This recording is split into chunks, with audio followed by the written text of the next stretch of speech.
Live from New Delhi, you're watching DD India Newshour, India's voice to the world. I'm Siddharth Bharadwaj. Coming up in the next hour, Prime Minister Narendra Modi recounts India's moments of pride in 2025, hails Operation Sindoor, draws attention towards an alarming rise in consumption of antibiotics in his monthly radio address, Mann Ki Baat. Myanmar junta begins heavily restricted polls after 5 years, claims return to democracy.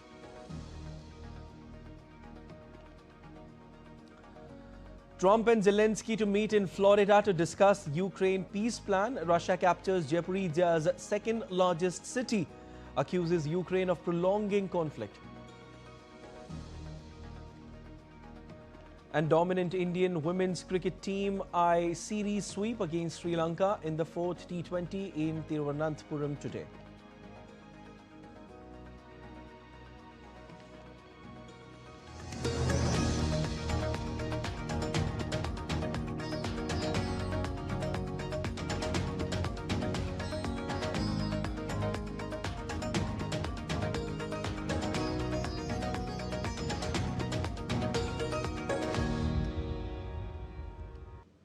Prime Minister Narendra Modi shared his thoughts with Indians in the 129th episode of the Mann Ki Baat program. While the PM spoke about welcoming the new year with new passion and enthusiasm, he also presented an account of the country's achievements in 2025. Mr. Narendra Modi highlighted the achievements of the year 2025 in his monthly radio program Mann Ki Baat. He mentioned sports, science, Operation Sindoor and Vande Mataram. He also stated that 2025 gave several pride moments.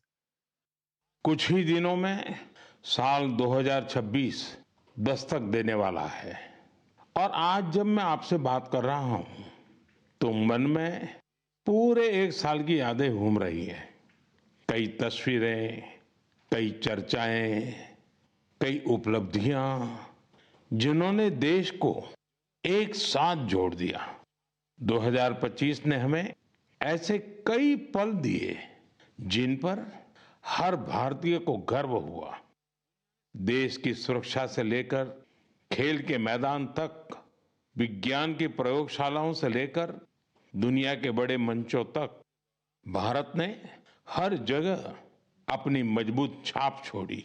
इस साल operation सिंदूर हर भारतीय के लिए गर्व का प्रतीक बन गया।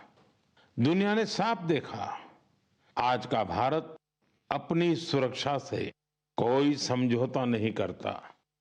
Operation सिंदूर के दौरान देश के कोने कोने से मां भारती के प्रति प्रेम और समर्पण की तस्वीरें सामने आई। लोगों ने अपने अपने तरीके से अपने भाव व्यक्त किए।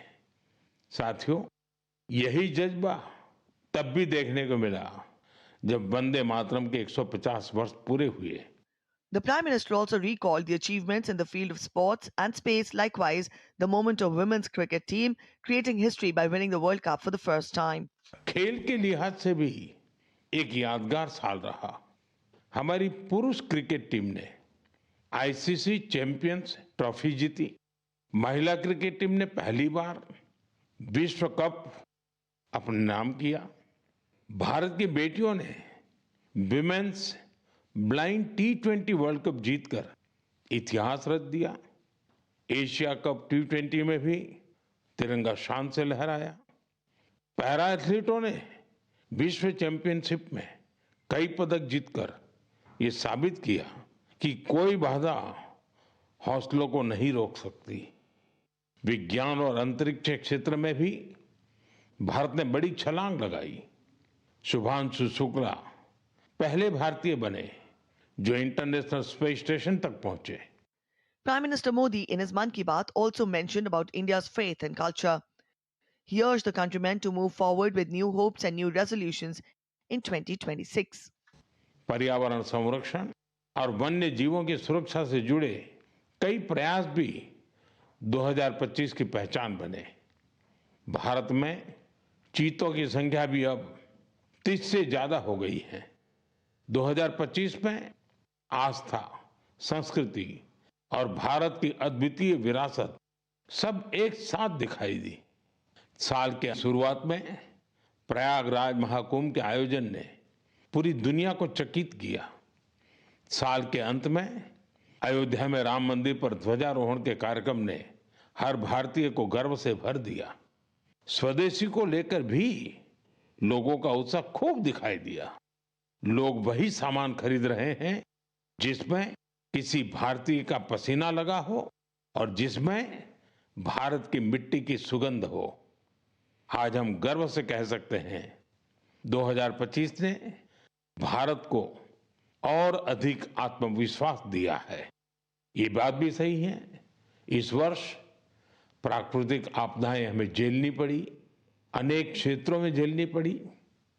अब देश 2026 में नई उम्मीदों, नए संकल्पों के साथ आगे बढ़ने को तैयार है। Prime Minister also encouraged people regarding Swadeshi and said that people are buying the same goods in which the sweat of an Indian is involved and which has the fragrance of the country's soil. Bureau Report, DD India. Prime Minister Narendra Modi in his monthly radio program Mann Ki Baat expressed concern over the consumption of antibiotic and urged citizens to avoid self-medication. ICMR यानी Indian council of medical research ने हाल ही में एक report जारी की है। इसमें बताया गया है कि निमोनिया और यूटीआई जैसी कई बीमारियों के खिलाफ एंटीबायोटिक दवाएं कमजोर साबित हो रही हैं। हम सभी के लिए यह बहुत ही चिंताजनक है।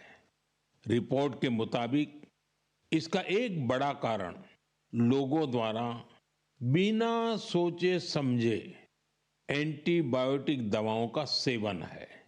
एंटीबायोटिक ऐसी दवाएं नहीं हैं जिन्हें यूं ही ले लिया जाए। इनका इस्तेमाल डॉक्टर की सलाह से ही करना चाहिए। आजकल लोग यह मानने लगे हैं कि बस एक गोली ले लो, हर तकलीफ दूर हो जाएगी। यही वजह है कि बीमारियां और संक्रमण इन एंटीबायोटिक दवाओं पर भारी पड़ रहे हैं। मैं आप सभी से आग्रह करता हूं कि कृपया अपनी मनमर्जी से दवाओं का इस्तेमाल करने से बचें। एंटीबायोटिक दवाओं के मामले में तो इस बात का ध्यान रखना बहुत जरूरी है। मैं तो यही कहूंगा, मेडिसिन्स के लिए गाइडेंस और एंटीबायोटिक्स के लिए डॉक्टर्स की जरूरत है। ये आदत आपकी सेहत को बेहतर बनाने में बहुत मददगार साबित होने वाली है। Prime Minister Narendra Modi spoke about India's youth innovation and their participation in nation building. Prime Minister said the world today looks at India with hope and the biggest reason behind this is the country's youth power. Narendra Modi, in his monthly radio program, Mann Ki Baat, spoke extensively about India's achievements in the fields of science, technology and innovation.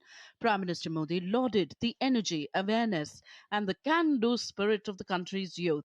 आज दुनिया भारत को बहुत आशा के साथ देख रही है।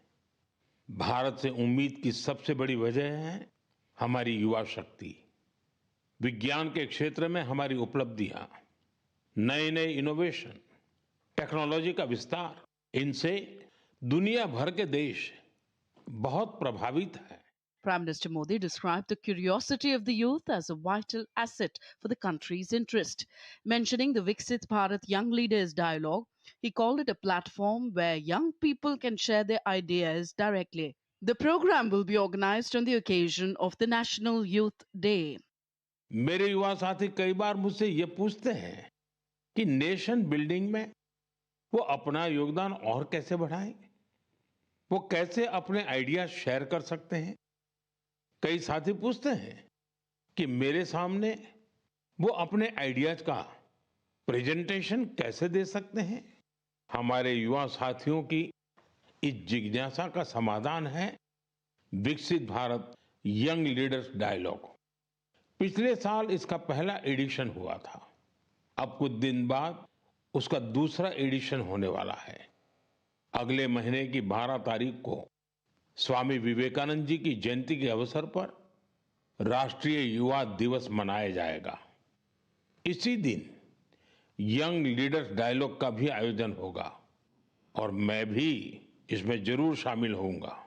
Expressing happiness over the increasing participation of the youth, the Prime Minister shared that millions of young minds took part in the related quiz and essay competitions. मुझे ये देखकर अच्छा लगा कि इस कार्यक्रम में हमारे युवाओं की भागीदारी बढ़ रही है। कुछ दिनों पहले ही इससे जुड़ा एक क्विज कंपटीशन हुआ।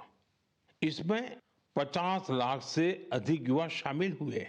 एक निबंध प्रतियोगिता भी हुई जिसमें स्टूडेंट्स ने विभिन्न विषयों पर अपनी बातें रखी। इस प्रतियोगिता में तमिलनाडु पहले और उत्तर प्रदेश दूसरे स्थान पर रहा। PM Modi also mentioned about the Smart India Hackathon as a major platform for the youth where ideas transform into practical solutions and aims to address real-world problems facing the country. Smart India hackathon 2025 का समापन इसी महीने हुआ है। Students ने ऐसे solution दिए जो रियल लाइफ चैलेंजेस से जुड़े थे। पिछले 7-8 साल में स्मार्ट इंडिया हैकेथॉन में 13 लाख से ज्यादा स्टूडेंट्स और 6,000 से ज्यादा इंस्टीट्यूट्स हिस्सा ले चुके हैं। युवाओं ने सैकड़ों प्रॉब्लम्स के सटीक सॉल्यूशंस भी दिए हैं। इस तरह के हैकेथॉन्स का आयोजन समय समय पर होता रहता है। मेरा अपने युवा साथियों से आग्रह है कि वे इन हैकेथॉन्स का हिस्सा जरूर बने। Through Mann Ki Baat, Prime Minister Modi called upon the youth to lead the way in innovation, leadership and nation building. His message is clear. India's future will be shaped by ideas, talent and participation of its young population. Bureau Report, DD India. President Draupadi Murmu embarked the Indian Navy's indigenous Kalvari-class submarine INS Wakshir at Karwar Naval Base in Karnataka. The President undertook a sortie on the western seaboard. Chief of Naval Staff Admiral Dinesh K. Tripathi accompanied the Supreme Commander of the Armed Forces.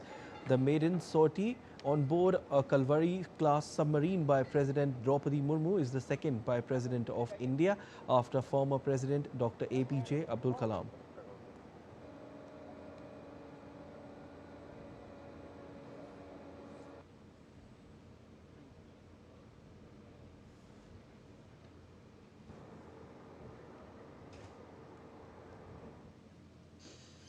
Prime Minister Narendra Modi chaired the 5th National Conference of Chief Secretaries in New Delhi on Sunday. PM Modi had also chaired the meeting on Saturday where he had insightful discussions on various issues relating to governance and reforms. The 3-day conference, which began on Saturday, is aimed at strengthening the center-state partnership through structured and sustained dialogue on national development priorities. The 3-day conference, which began on December 26, is aimed at strengthening center-state partnership through structured and sustained dialogue on national development priorities. The conference focuses on the theme Human Capital for Viksit Bharat, covering best practices and strategies for states and union territories to follow. Under this theme, special emphasis for detailed discussion is being placed on 5 key areas, including early childhood education, schooling, skilling, higher education, sports and extracurricular activities. Union Finance Minister of India Nirmala Sitharaman on Sunday inaugurated the Scient AI and Future Skills Hub in South Indian state of Andhra Pradesh.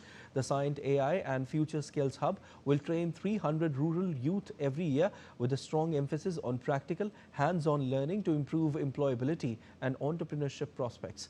The initiative aims to equip rural youth with future-ready skills and improve access to advanced technology-driven education. The Digital Bhavan has been comprehensively upgraded with AI-enabled systems, smart classrooms, advanced computing facilities and a robust learning management platform.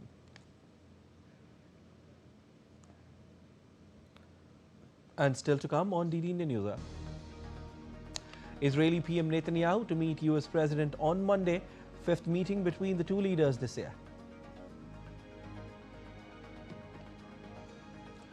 Arab League calls emergency meeting to discuss developments following Israel's recognition of Somaliland.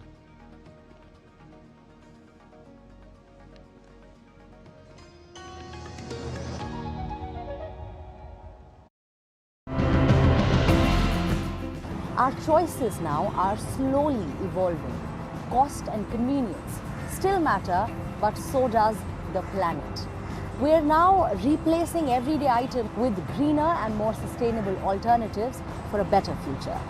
Instead of clearing all the trees off, you try to incorporate fruit crops like jackfruit, mango, and breadfruit. I think there's a good way to develop the solution to use the smaller pieces of wood or that kind of wood what you can't use to like a building. We took steps to restore the rivers, clear the canals, and ensure proper water flow. Initially, we made furniture out of the wood.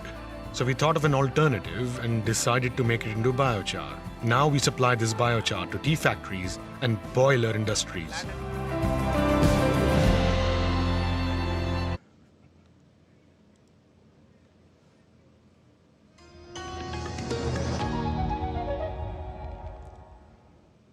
You're watching DD India Newshour. I'm Siddharth Bharadwaj. And updates on Ukraine-Russia conflict now. Ukrainian President Volodymyr Zelenskyy will meet US President Donald Trump in Florida on Sunday with Donald Trump to hammer out a plan to end the Ukraine conflict. During the meeting, the Ukrainian president will seek to secure the US president's stamp of approval for a new proposal to end the nearly 4-year conflict with Russia. Zelenskyy said that he plans to discuss the fate of eastern Ukraine's contested Donbas region during the meeting at Trump's Florida residence, as well as the future of Zaporizhzhia nuclear power plant and other topics. The 20-point plan, which emerged from weeks of intense US-Ukraine negotiations, lacks Moscow's approval, and the face-to-face in Florida comes in wake of a massive Russian missile and drone attack on Kyiv. Meanwhile, Russia claimed to take control of Huliaipol, the second largest city in southeast Ukraine's Zaporizhzhia region. According to the briefing, Russian troops also controlled Stepnohirsk in the Zaporizhzhia region and captured the Dimitrov, known as Minohrad in Ukraine, Rodensky and Artemovka, in fact, in the Donetsk region. Putin said the takeover of Huliaipol creates favorable conditions for Russian forces to continue their advance deeper into the Zaporizhzhia region, while the capture of Dimitrov was a significant step towards the full seizure of the entire Donetsk region. The Russian president said the Russian army is fully capable of resolving the issue militarily. Russian President Vladimir Putin said on Saturday that Russia could see Kyiv was in no hurry to end the conflict by peaceful means. He also said that if Ukraine did not want to resolve the conflict peacefully, then Russia would accomplish all goals of its special military operation by force. We see that smart people also appeared in the West. They recommended the authorities in Kyiv to accept decent condition of ending the conflict and offer good basic condition for ensuring Ukraine's long-term security, restoration of relation with the Russian Federation, and economic recovery of Ukraine. But we see that unfortunately, the ringleader of Kyiv regime are in no hurry today to solve the conflict peacefully. And joining us on the broadcast today is Prabhu Dayal. He is former senior diplomat. Sir, first of all, a very warm welcome to DD India Newshour. Trump and Zelenskyy will meet in Florida really soon, and both leaders had earlier met as well. You know it, and we all know it. What do you make of this meeting as far as ending the conflict is concerned? Well, Siddharth, thanks for having me on your show. Pleasure, sir. Ukrainian President Volodymyr Zelenskyy's meeting with US President Donald Trump on December 28th in Florida is critical because it represents a high-stakes attempt to finalize a peace deal to secure a long-term protection for Ukraine after nearly 4 years of war. Now, the timing of the meeting is extremely important as it takes place immediately after Russia launched a massive barrage of nearly 500 drones and missiles at Kyiv. I think last night was a sleepless one for Ukrainians in their capital city of Kiev because they faced an almost 10-hour-long bombardment by Russian drones and missiles that lasted into the morning. It was the latest in the string of Christmas-time strikes by Russia, and about a third of Kiev grapples with a loss of electricity from the strikes in freezing winter temperatures. Now, the meeting is also important in the sense that Trump has positioned himself as the decisive figure capable of brokering peace between Kiev and Moscow. He has stated that Zelensky doesn't have anything at all until he approves it, making it his personal endorsement the sort of make or break factor for any diplomatic breakthrough. Now, after a public and confrontational shouting match in the Oval Office earlier this year, Yeah. Zelensky has launched a charm offensive to repair his relationship with Trump and to ensure that he remains a trusted partner in the eyes of the US administration. So, therefore, this meeting is going to be of vital importance for Zelensky because he's seeking Trump's formal approval for a new 20-point peace plan. Now, this plan is a revised version of an earlier US draft that many felt was too favorable to Russia. Now, Zelensky has stated that the agreement is about 90% ready, and he hopes this meeting will reduce unresolved issues to a minimum before the new year. A central priority, therefore, for Zelensky is obtaining NATO-like security guarantees from the US. He signaled a willingness to drop Ukraine's bid to join NATO in exchange for these strong, binding protections to ensure that Russia does not invade again in the future. So Trump and Zelensky will be discussing sensitive territorial issues, including the fate of the Donbass region and the Zaporizhzhia nuclear power plant. And Zelensky has proposed compromises like a free economic zone in the Donbass under the Ukrainian administration, while Russia continues to demand full withdrawal of Ukraine from these areas. And let me just add that the meeting will also cover a roadmap for Ukraine's post-war reconstruction, which is estimated at $700 to $800 billion, and potential arms deals. Zelensky is also pushing for continued military aid, specifically for drone production and high-precision weapons like the Tomahawk missiles, which Trump has previously been hesitant to provide. Sir, I want to ask you here is that security guarantees and post-war construction, everything will come later. But what actually matters is the truce. What actually matters is the complete stoppage of the conflict, which is actually happening, and because of which, millions of people have lost their lives, and the infrastructure damage, we all know that.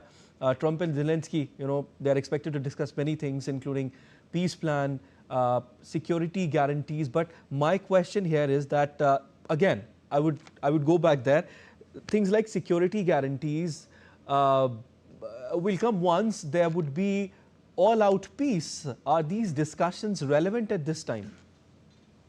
Well, let us recall that on the campaign trail, Trump had said on dozens of occasions, in a very serious tone, that he would end the war in Ukraine either within 24 hours of his return or just even sooner than that. But I believe, but sir, despite his efforts, ending the Russia-Ukraine war is not happening. There are some serious problems. Yeah. The territorial one is very, very important. I think that's the main issue. I think that's the main issue. That's a very important issue, as I mentioned because earlier. Kiev is saying that we will not give territory. There would be no territorial concession, and that is the issue on which Russia is fighting for. I mean, the 20-plan peace point, which is there, the territorial concessions, I believe, is also mentioned. And apart from that, there are some other issues. But this being the main issue is actually being an impediment when it comes to the truce between both the sides, isn't it? It is indeed the most important issue because while Russia wants Ukraine to cede territory, Ukraine is not willing to give up sovereignty over any of its territories. But there are other issues also. The security guarantees are very important because and one of the main factors which led to this war was Russia's objection to Ukraine wanting to join NATO. And therefore, the sort of situation in which Zelensky finds himself is very intriguing because, on the one hand, if he wants an end to this war, he has to give up his ambition of taking Ukraine into NATO. And on the other hand, if he gives it up, what sort of security guarantees does he have? So this aspect is also very important. Indeed. And do you think, sir, that Ukraine's NATO plans are now out of contention?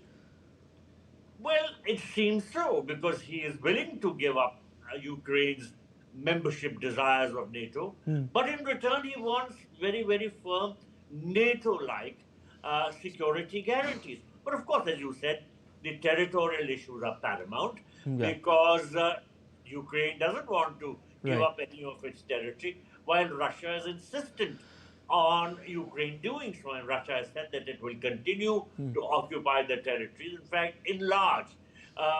And it is very, very insistent that Ukraine's claims on eastern territories of its nation be given up. So the territorial impediment is indeed very significant. Definitely. And Article 5 NATO-like guarantees, we'll have to wait and see whether Ukraine will get that or not. However, Ukraine is continuously asking for security guarantees, but we'll have to wait and see whether Ukraine will get those guarantees or not. In the latest draft, both the leaders will discuss, the latest draft which is there. It also includes several points that Moscow has said are unacceptable, including a peacetime Ukrainian army, language about a proposed demilitarized zone in the country's eastern Donbas region. Will US be able to agree Moscow on these conditions? You know, the 20-point plan, which Zelensky made public on the 24th of December, and which he had really drafted because he objected to the original 28-point plan, which had been worked out by the Americans in a dialogue with the Russians, which Ukraine had thought was unfavorable. So Zelensky has worked out, in consultation with his European allies, a 20-point plan. And I think this entire 20-point plan will be discussed during his meeting with Trump. And that includes several of the issues which I had outlined during my initial presentation to you. Definitely. Sir, other issues are also expected to be discussed, including the Zaporizhzhia nuclear power plant. How crucial would that be? Because some experts have warned of a nuclear disaster there. Well, indeed, because of its very strategic location. It has the potential of becoming a site for a nuclear disaster. That is why there is a lot of keenness in working out some sort of an arrangement. It seems that Ukraine is willing to have a direct arrangement with the United States for control by both countries on this. Now, there is some issue relating to the Russian involvement, because the Russians also want to be sort of shareholders in this, and the Trump administration is quite willing to let them have that sort of a position. Of course, Zelensky is not willing, but this issue will, of course, be very, very important. Who controls the Zaporizhzhia power plant, and how much involvement do the Russians have? The Russians are not going to give up their interest in also having a share in controlling this power plant. Definitely, and I believe they haven't connected that plant to electrical grid yet, even after taking over the Zaporizhzhia power plant. We'll have to wait and see what will happen with the Zaporizhzhia power plant. And but according to you, this meeting is coming at a very crucial time when both the leaders, Zelensky and President Trump, will be meeting. Meeting is yet to take place. We'll have to wait and see what will come out of that meeting. But thank you so much, sir, for joining in on DD India News. Thank you so much. Thank you. And we are heading for a short break. Stay tuned to DD India.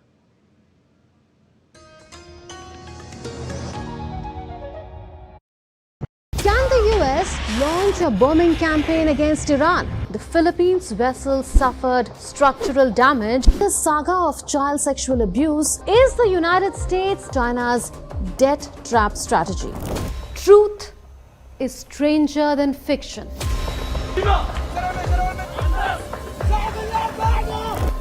sometimes hard to uncover.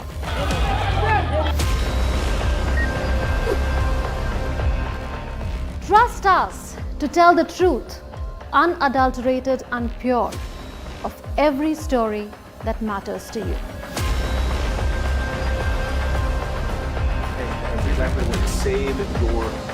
We read between the lines, cut the clutter, and connect the dots to get you the full picture.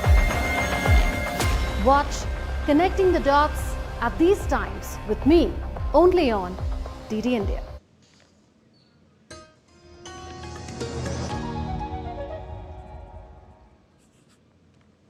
You're watching DD India Newshour. I'm Siddharth Bharadwaj, and a quick recap of the headlines. Prime Minister Narendra Modi recounts India's moments of pride in 2025, hails Operation Sindoor, draws attention towards an alarming rise in consumption of antibiotics in his monthly radio address, Mann Ki Baat.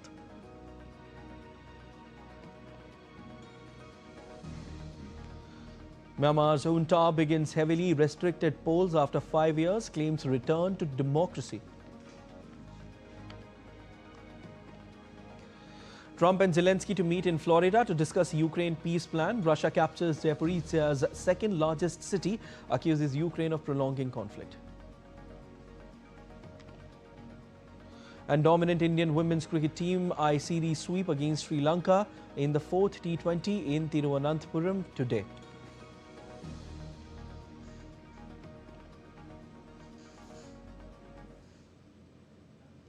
Updates on Myanmar, general polls now. Voting is underway in the first phase in country's heavily restricted polls on Sunday. Junta leader Min Aung Hlaing and top military officials, including junta spokesperson, were among the early voters who cast their ballots in Naypyidaw.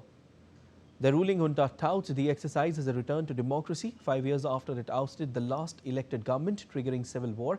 Myanmar's junta leader Min Aung Hlaing claimed the country's elections as free and fair, despite being run by the military which seized power in a coup 5 years ago.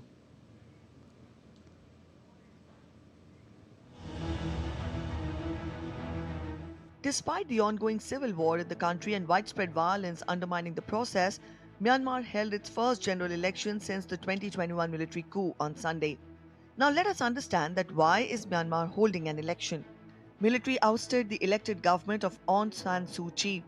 Aung San Suu Kyi ousted in February 2021 coup, just when she was preparing for its second term in office. Generals accused Suu Kyi and her National League for Democracy party of electoral fraud. Suu Kyi, along with her party leaders, was detained. Junta pledged to hold an election by August 2023. Pledged to restore a democratic system, but that was pushed back. Military lost control of swaths of the country. Lost battles with ethnic minority rebels and anti-junta militias. NLD was among dozens of parties dissolved. Voting will be held in phases. Voting going on in phases on December 28th in 102 townships, on January 11th in 100 townships, January 25 in 63 townships, covering a total of 265 townships out of a total of 330. Junta Chief Min Aung Hlaing has acknowledged the polls.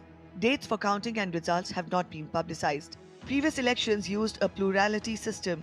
Earlier, candidates with the most votes won the seats. In line with an army-drafted 2008 constitution, 25% of upper and lower seats were reserved for serving military personnel. Those personnel were selected by the Armed Forces Chief. Fate of key political parties are in fray.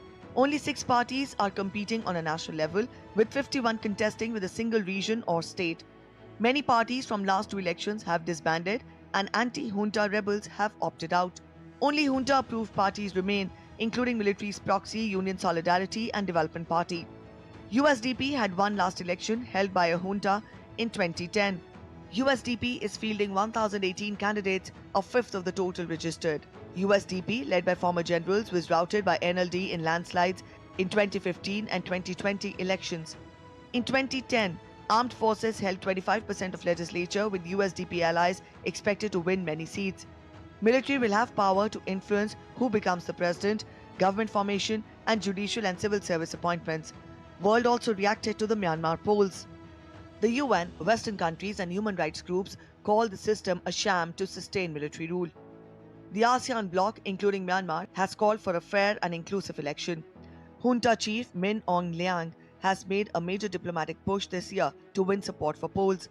Military dismissed international criticism, asserting election lacked coercion and had public support. Junta spokesperson Zaw Min Tan said that election is for people of Myanmar, not international community. The junta that has since ruled Myanmar said the vote is a chance for a fresh start politically and economically. Bureau Report, DD India. Sir, a very warm welcome to DD India Newshour. Thank you very much for inviting me. I was India's ambassador to Myanmar from 2002 to 2005. 2002 to 2005. What was the situation then and what is the situation now? How do you assess that? No, at that time, the situation was very different. This was very much the pre-limited democracy time. It was essentially military rule, which was in operation for several decades. But at that time, I must also say that there was stability, there was normalcy, there was, a stress on economic development. Nevertheless, it was felt that the country needs to go back to the path of democracy. So during my time, this constitution for 2008 began to be drafted. And now, today, you know very well that Myanmar went through the phase of limited democracy from 2011 to 2021. It ran very well. 2 5-year terms. And then, as your bureau report very accurately pointed out, the military felt that the political process was not going the way in which it should be going. Madame Aung San Suu Kyi seemed much more independent and assertive, and therefore the military decided to overthrow her, imprison her, and ran the country again directly through military rule from 21 to now. And yet, at the end of the day, military realizes that governance is not possible through the barrel of gun alone. And therefore, after many conflicts and after much violence and hardship, it decided to go back to try to bring limited democracy back into the country, hence these elections. Okay.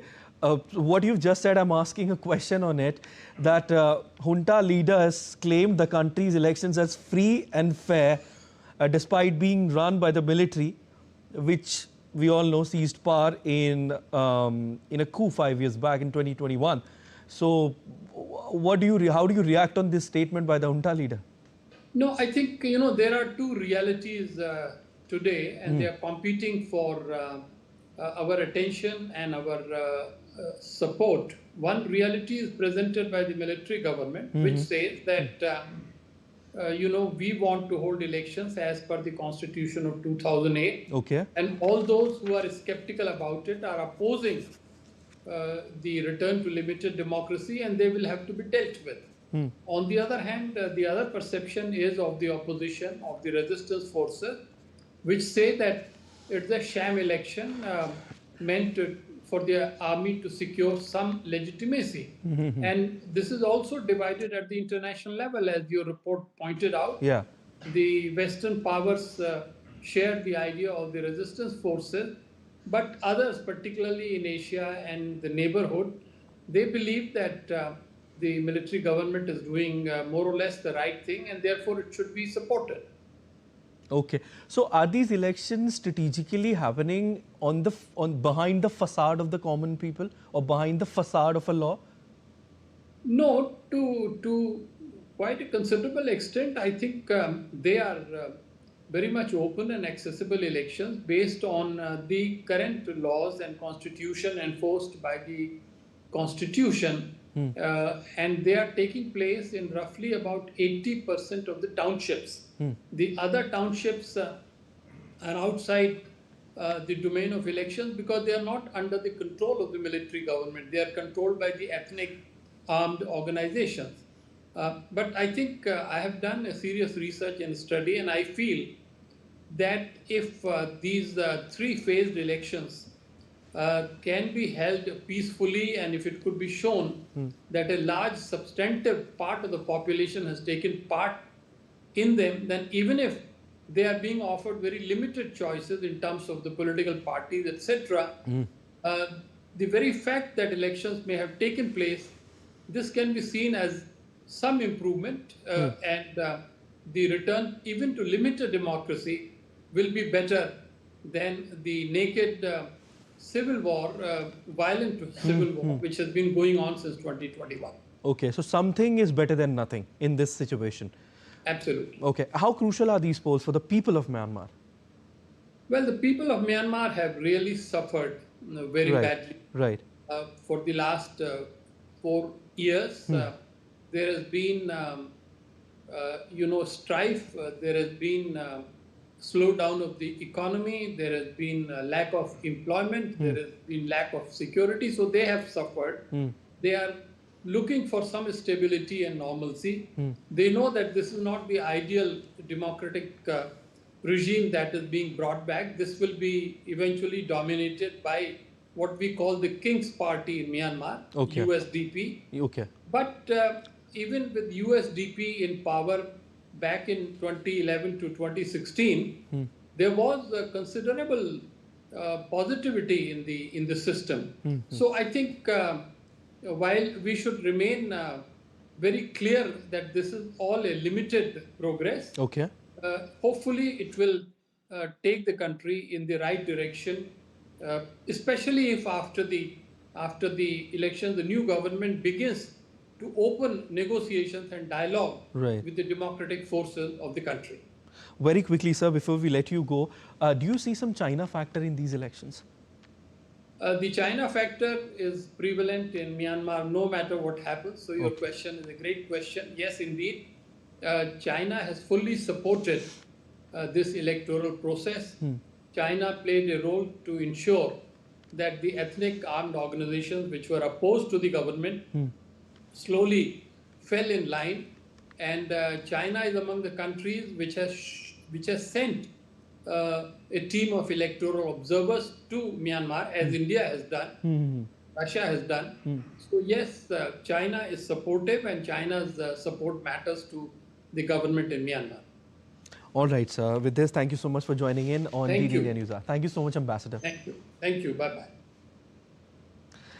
And latest from Bangladesh now, as country heads toward the 13th Jatiya Sangsad elections scheduled for February 12 next year. Issues of minority protection, party cohesion and fragile political alliances are increasingly shaping the pre-election environment. Leaders of the Bangladesh Hindu-Buddhist Christian Unity Council on Saturday urged political parties to clearly address the rights and safety of religious minorities in the election manifestos. Speaking at a discussion in Dhaka, the council cited at least 2,673 reported attacks on minorities and 90 deaths over the past 11 months.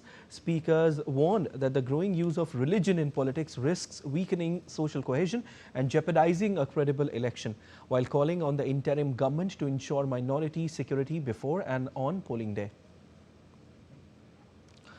Political activity has also intensified following the return of BNP acting chairman Tariq Rahman, which party leaders say has energized activists and dispelled uncertainty surrounding the polls. BNP leaders have stressed discipline to avoid unrest during the election period, while Tariq Rahman has appealed for public prayers as party chairperson Khaleda Zia remains critically ill in hospital.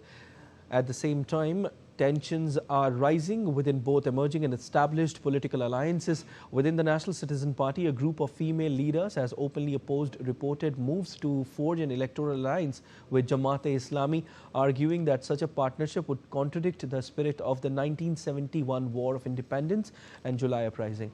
Around 30 female leaders have signed a memorandum urging the party leadership to abandon the plan.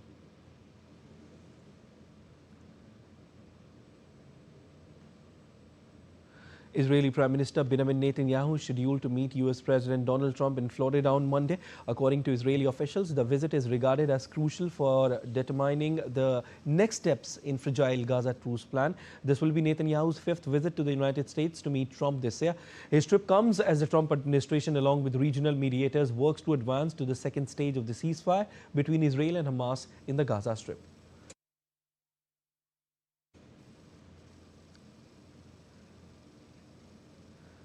The Arab League will hold an emergency meeting on Sunday to discuss developments following Israel's recognition of Somaliland. The meeting of the Arab League Council at the level of permanent representatives has been convened at Somalia's request. In a statement, the Arab League's General Secretariat said the session will reaffirm the categorical rejection of any unilateral measures that undermine Somalia's sovereignty and territorial integrity. The meeting will also stress adherence to international humanitarian law as well as relevant Arab League and African Union decisions. The United Nations Security Council or UNSC will hold an emergency session on Monday to discuss Israel's recognition of Somaliland. Israel announced the step on Friday, days before Somalia is slated to take over the presidency of the Security Council. Israel's Prime Minister Benjamin Netanyahu said the decision aligns with Israel's broader regional outreach, adding that the move is in the spirit of the Abraham Accords. The decision was condemned by multiple countries including Egypt, Turkey, the Six-Nation Gulf Cooperation Council and the Saudi-based Organization of Islamic Cooperation. In the UN Security Council, the European Union criticized Israel's move, reaffirming its support for Somalia's sovereignty. Israel became the first country to formally recognize the self-declared Republic of Somaliland as an independent and sovereign state on Friday. The Israeli move triggered reactions in the region. Egypt joined Turkey, Somalia and Djibouti in condemning Israel's recognition of Somaliland as an independent state. African Union too rejected the recognition of Somaliland as an independent and sovereign state. Now let's look at major global weather updates from India and around the world. The India Meteorological Department has forecast a partly cloudy sky for Delhi with shallow to moderate fog during morning hours. The IMD has also issued an orange alert for the Uttar Pradesh's Moradabad, forecasting a drop in temperature. The Met Department also predicts scattered to fairly widespread light to moderate rainfall or snowfall over Jammu, Kashmir, Ladakh from December 30 to January 2nd. Himachal Pradesh and Uttarakhand are likely to witness isolated scattered rainfall or snowfall during the same period.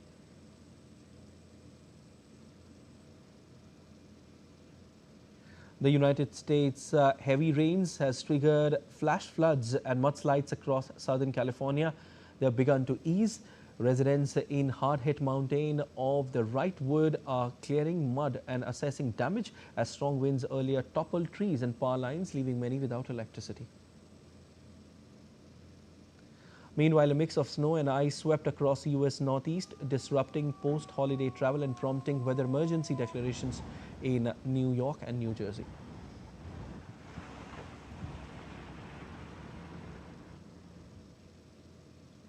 In Taiwan, a 6.6 magnitude earthquake struck off northeastern coast on Saturday, according to the U.S. Geological Survey. The tremor was felt across Taiwan, with buildings shaking, though no casualties or damage have been reported so far. And we are heading for another short break. You stay tuned to Read India.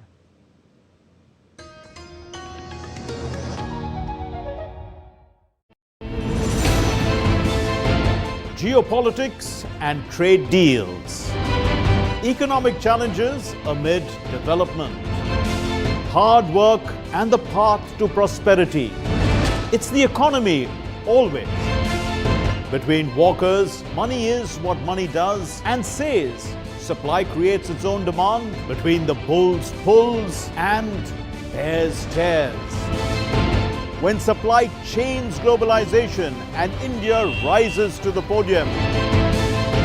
We'll get you centered with the Economic Brief at 8 p.m. every Thursday on DD India.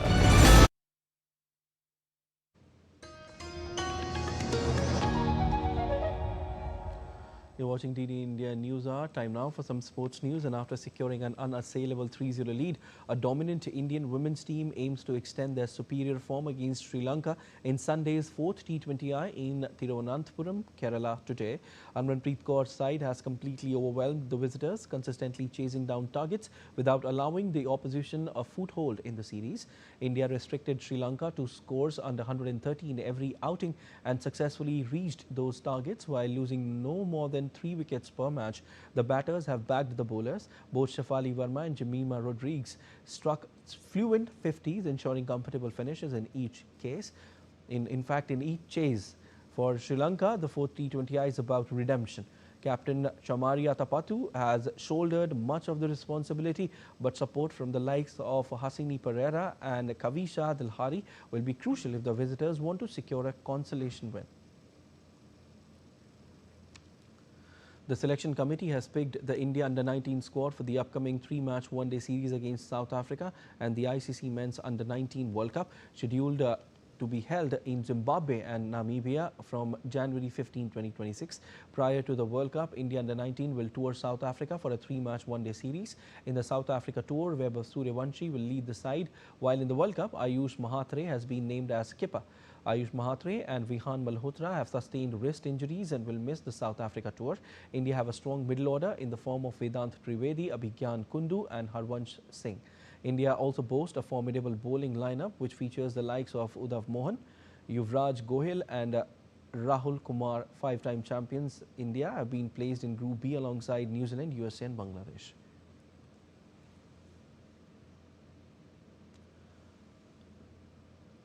Kolkata hosted the latest edition of the Fit India Sundays on Cycle event on Sunday morning. The event witnessed enthusiastic participation from people of all age groups promoting fitness and a healthy lifestyle. Renowned Olympian Deepika Kumari was also present at the event to motivate the participants. Here's the report. Pedaling for a fit and green future, Kolkata, the capital of West Bengal, witnessed an energetic morning as the Fit India Sundays on Cycle event rolled through the city with strong public participation. Braving cold conditions, fitness enthusiasts of all ages turned out in large numbers to promote a fit and healthy lifestyle. Among those present at the event to motivate the participants were renowned international sportspersons.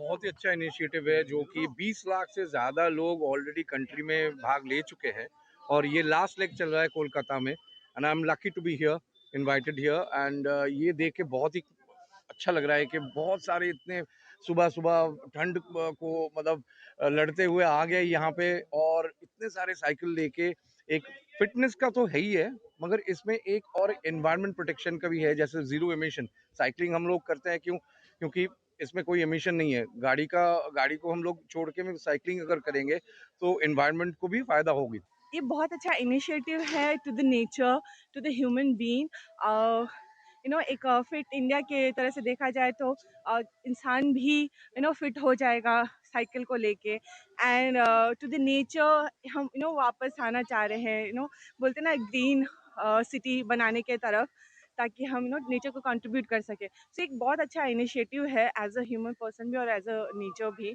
और मैं उम्मीद करती हूँ कि ये इसी तरह से जो साइकिलिंग का दौर है वो चलता रहे.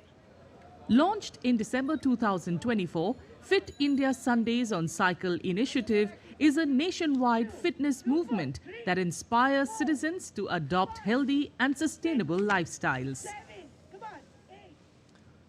Thousands of migratory birds have descended on the Chatlam Wetland Reserve in Pampore, marking the start of the 4th Jammu and Kashmir Bird Festival. Bird lovers, students and locals are flocking to the wetlands to witness the rare species and spread awareness about protecting this fragile ecosystem. The 5-day festival runs till December 31st. Here's the detailed report. Thousands of migratory birds have arrived at the Chatlam Wetland Reserve, as they do every year, and bird enthusiasts have followed suit.